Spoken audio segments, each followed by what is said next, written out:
say the left hand, it drop mountains. They say the right hand, be slaying dragons. The Untouchable True School Sports Empire proudly presents something the boxing games are missing. Hey, what's going on? It's your boy BT, and I came here to talk some boxing with the thousands of True School Sports subscribers. All right, so I'm really excited to discuss this because for a long time, I've been covering Chistian and Mbilli here on True School Sports since at least, I'm going to say 2022, maybe 2021, but I'm going to say 2022. So I was a little early to the Chistian and Mbilli party in comparison to a lot of the boxing media, and I've always liked Chistian and Mbilli. I've always thought he brings immense value to the sport as an action fighter and just as a very, very good volume puncher. And he's proven to be that throughout the duration of his career so far. And he had to wait a long time to become champion, and it's been reported that the WBC has in fact elevated Chistian and Mbilli to the full world champion. Now, in most cases, guys, I would tell you that I don't like when fighters get elevated to the world title. But in this specific case, I couldn't be happier for Chistian and Mbilli because he had to wait, became mandatory when Benavidez had it, or he was at least the interim when Benavidez had it. Then Canelo and Crawford had to sort the whole ordeal out, and he had to wait for a long time, right? So I'm very, very happy for Chistian and Mbilli, right? And I think the super middleweight division is better with him at the top. And I wanted to discuss what could be on the horizon for Chistian and Mbilli, because when you go ahead and you look at the WBC rankings in the world title picture at 168, there's very intriguing options for Chistian and Mbilli. Now, obviously, Canelo Alvarez is still a massive name, and fighting him will offer any fighter damn near that hasn't been on that level, their biggest payday, and it's no different for him. Canelo Alvarez is Chistian and Mbilli's #1 contender, and I have good reason to believe that Canelo Alvarez is gonna fight for that title, or at least give it some serious consideration, because Hamza Shiraz, Jacob Pacheco, they're gonna sort things out in the WBO. Also, Lisa Glacier holds the IBF title. Nobody's really trying to fight him. He's high risk, low reward. And then you have our Jose Armando Resendiz, who Canelo might also fight, right? That is an option for Canelo to fight Resendiz. But, this is a great action fight. This is a fight that Chistian and Mbilli's been talking up since 2022. And I think it'd be very intriguing if Canelo... I'll tell you this.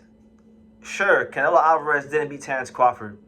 But if he can beat Chistian and Mbilli after the Crawford fight, that would be, in my opinion, a great way to go out. I feel like if Canelo Alvarez beats Chistian and Mbilli, he should retire on that note on a high, because that's the exact kind of style that would get him beat up at this stage of his career, in my opinion, right? Because he's a guy that likes to fight in spurts. He's a counter puncher, and Mbilli, is a volume guy. He don't stop.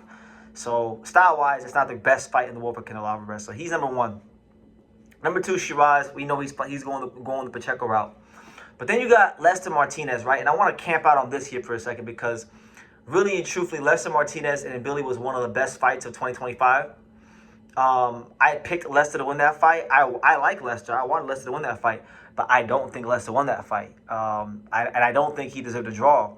I think Chistian and Mbilli clearly won the fight. I think for as strong and as rugged as and explosive as Lester Martinez is, and believe you me, he's a real fighter. He's a real puncher.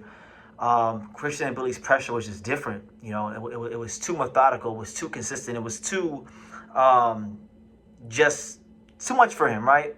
I thought Mbilli won the fight by at least 3 to 4 rounds. It was a pretty straightforward fight to score, even though Martinez got better towards the end.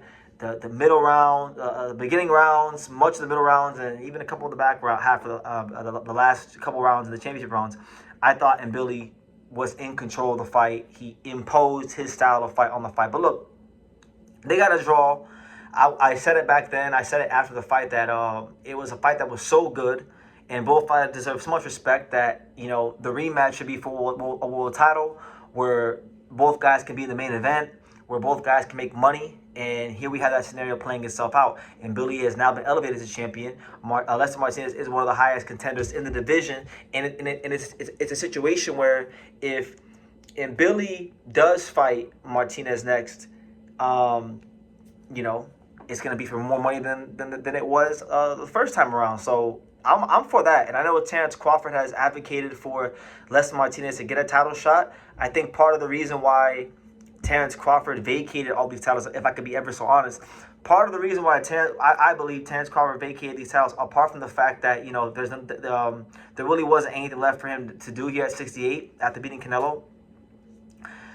I think part of the reason is he's hoping that his stablemate, his friend, his main sparring partner for the Canelo Alvarez fight, I think he's hoping that he can get a title shot against Chistian and Mbilli in a rematch. And, you know, he's openly advocated for it on Twitter. So I'd love to see that fight. And then you have also, of course, Jaime Munguia, which really I don't want to see that fight. I mean, stylistically, it's a great fight, but Jaime Munguia, he gets rewarded too much in boxing for you know, he's not what the powers that be in boxing want to make him out to be, and that's been proven time and time and time again. One of the most overrated fighters of the modern era, but equally still an entertaining fighter. It'll be a fun fight, but I would rather see Lester Martinez get his shot. I think Lester Martinez deserves a chance to run it back with Mbilli in a rematch. But either way, look, man, it don't really matter who Mbilli fights. He could fight Canelo, he could fight Shiraz, he could fight Munguia, he could fight Lester Martinez in a rematch, he could fight Pacheco, whoever he wants to fight. I don't give a damn.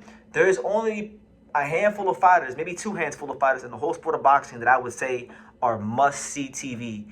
And Chistian Mbilli, while he may not ever crack a pound-for-pound list, he is one of the handful of fighters that I can say with confidence and with respect, he's one of the most must-see TV fighters in all boxing. So really, whoever he fights, I'm going to be tuned in. I'm going to be glued to the TV, and I'm going to be excited to watch him fight, because Chistian Mbilli doesn't just bring you a great, educated, pressure style, but more importantly, above all else, he brings action. He brings fun. He brings a fight he brings a fight that people can enjoy. So that's the news, guys. Those are just my thoughts. And Mbilli has been, in fact, elevated to the WBC champion at 168.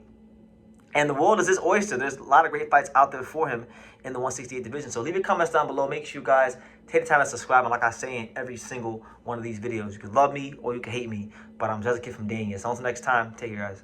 Thank you for watching True School Sports. Thank you for watching another video on the untouchable True School Sports empire, the home of boxing.